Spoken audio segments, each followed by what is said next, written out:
In today's video, I'm going to show you the way that you can create a Signal account. Welcome back everyone to a new guide video. If you want to try out the Signal application as a messenger, let me show you the way that you can create an account. Make sure you first of all download the application and then open up the app.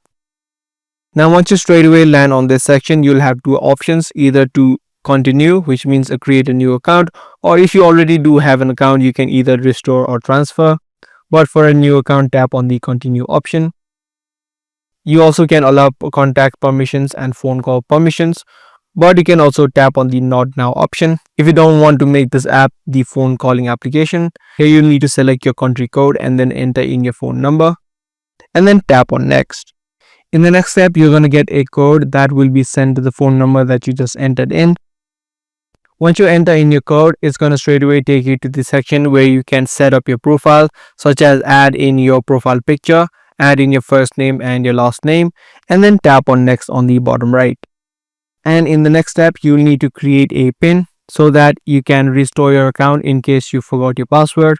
So make sure you create a strong PIN right here and then tap on next on the bottom right. You can also choose to create a alphanumeric PIN, which means you can create a PIN which has numbers and letters. And there you go. Once all of these steps are complete, your account of Signal now has been created. You can use this platform to chat or even make calls to other people.